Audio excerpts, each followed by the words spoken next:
باللہ من الشیطان الرجیم بسم اللہ الرحمن الرحیم نحمدہ ونصلی ونسلم علی رسولہ الکریم اما بعد فاعوذ باللہ من الشیطان الرجیم بسم اللہ الرحمن الرحیم۔ ہماری آج کی یہ محفل ہفتہ روزہ محفل جو کہ ہر اتوار کو بعد نماز مغرب ہوتی ہے، اس کے اندر میرے مرشد کریم حضور سلطان العارفین قدوۃ العارفین شیخ الحدیث و شیخ القرآن سیدی و مرشدی پیر سید احمد علی شاہ صاحب مبارک، آپ نے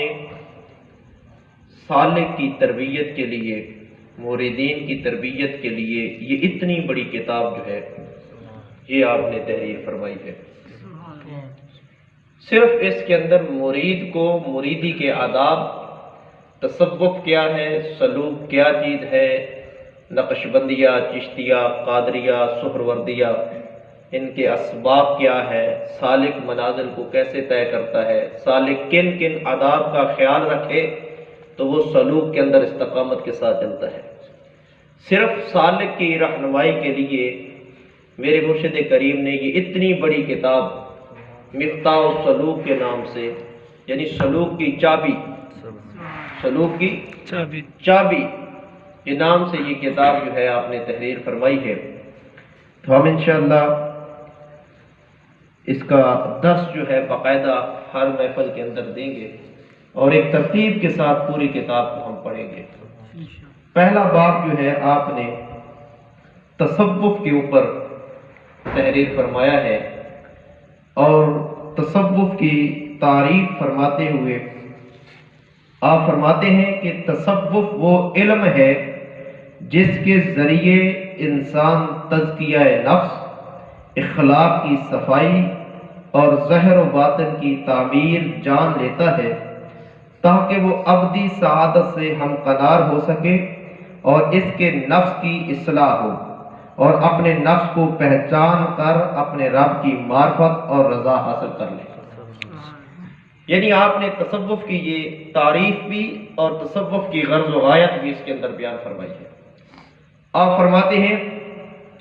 کہ تصوف کیوں ضروری ہے، تصوف کا مقصد کیا ہے، تصوف جو ہے وہ کون سا علم ہے، تو آپ فرماتے ہیں کہ تصوف کا سب سے پہلا کام جو ہے وہ یہ ہے کہ انسان کو تزکیہ نفس، اس کا نفس پاک ہو جائے، نفس کو پاکیزگی نصیب ہو، اس کا تزکیہ ہو، نفس بغاوت سے نکل کر اللہ کی رضا کی طرف آئے، نفس اللہ کی ماننے والا بن جائے، نفس اللہ کی نافرمانی کو چھوڑ دے۔ یہ تصوف کا مقصد ہے، اس لیے تصوف جو ہے وہ ضروری ہے۔ اخلاق کی صفائی، جیسے اللہ رب العزت نے رسول کریم صلی اللہ علیہ وآلہ وسلم کو عظیم اخلاق عطا فرمائے، عظیم اخلاق۔ تصوف کے اندر بھی سالک پر یہ ضروری ہے کہ اس کے اخلاق اچھے ہوں، اس کی گفتگو کا انداز اچھا ہو، اس کا معاشرے کے اندر لوگوں کے ساتھ معاملات جو ہے وہ اچھے ہوں۔ وہ تصوف کے اندر جب قدم رکھے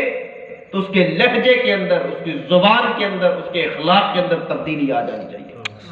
تصوف کا یہ مقصد بھی ہے کہ انسان کے اخلاق جو ہیں وہ اچھے ہو جائیں، اخلاق کی صفائی ہو جائے اور اس کے ظاہر اور باطن کی تعمیر ہو، یعنی ظاہر بھی اس کا پاک ہو اور اس کا باطن بھی پاک ہو۔ ظاہر بھی اس کا حضور علیہ السلام کی شریعت اور سنت کے مطابق ڈھلتا جائے، حضور کی سنت پر آتا جائے، اور اس کا باطن بھی اللہ کے ذکر سے، اللہ کے ذکر کے نور سے منور ہوتا جائے، اس کا باطن بھی اللہ کے ذکر سے منور ہوتا جائے، اس کا ظاہر بھی ترقی کرتا جائے، اس کا باطن بھی ترقی کرتا جائے، ظاہر کے اندر بھی تبدیلی آئے، اس کے باطن کے اندر بھی تبدیلی آئے۔ یہ تصوف کا مقصد ہے۔ اور ابدی سعادت، ہمیشہ والی سعادت، ایسی سعادت کہ جس پر پھر زوال نہ ہو، اور یہ کب نصیب ہوتی ہے؟ جب سالک تصوف کے اندر قدم رکھتا ہے، طریقت کے اندر قدم رکھتا ہے، تو آپ فرماتے ہیں کہ جب تصوف کے اندر سالک قدم رکھتا ہے تو اس کو ابدی سعادت نصیب ہوتی ہے، ایسی سعادت نصیب ہوتی ہے کہ جس سعادت پر پھر زوال نہیں، پھر زوال نہیں ہے، لا زوال سعادت ہوتی ہے۔ اس کے نفس کی اصلاح ہوتی ہے اور اپنے نفس کی پہچان ہوتی ہے، جیسے رسول کریم صلی اللہ علیہ وسلم نے فرمایا کہ من عرف نفسہ فقد عرف ربہ، کہ جس نے اپنے نفس کو پہچان لیا،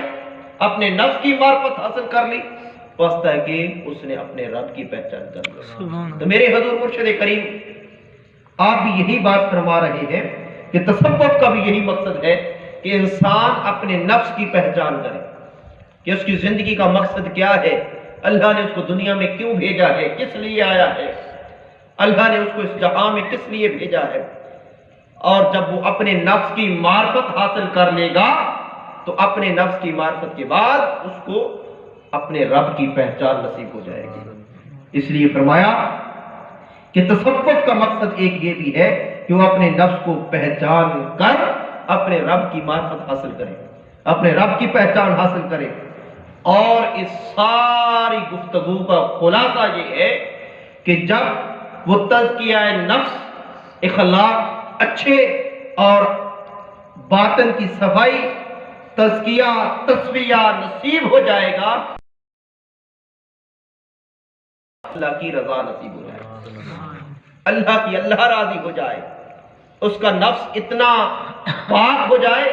کہ پھر اس قرآن پاک کی آیت مبارکہ کا مصداق بن جائے جو اللہ رب العزت نے فرمایا یا ایھا النفس المطمئنہ ارجعی الی ربک، اے اطمینان والے نفس، اے پاکیزہ نفس، تو اپنے رب کی طرف لوٹ آ، ایسے لوٹ کہ رب تجھ پر راضی ہو، تو اللہ کی ذات پر راضی ہو۔ تو یہ میرے یہ تصوف کی تعریف کے اندر یہ ساری باتیں بیان فرما دی ہیں۔ خالی اسی تعریف کے اوپر بھی عمل کر لیا جائے تو پورے کا پورا تصوف جو ہے وہ انہی 4-5 چیزوں پر جو میرے مرشد کریم نے بیان فرمائی ہے، وہ کیا ہے؟ تزکیہ نفس، ظاہر و باطن کی تعمیر، ابدی سعادت، نفس کی اصلاح اور نفس کو پہچان کر کرنا، اور پھر اس سارے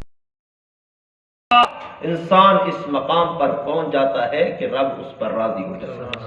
اس کو رب کی رضا نصیب ہو جاتی ہے۔ تو یہ تصوف کا مقصد ہے۔ میرے مرشد کریم نے اس کتاب، اتنی بڑی کتاب لکھنے کا آپ کا یہی مقصد ہے کہ سالک کو اللہ کی رضا نصیب ہو جائے۔ سالک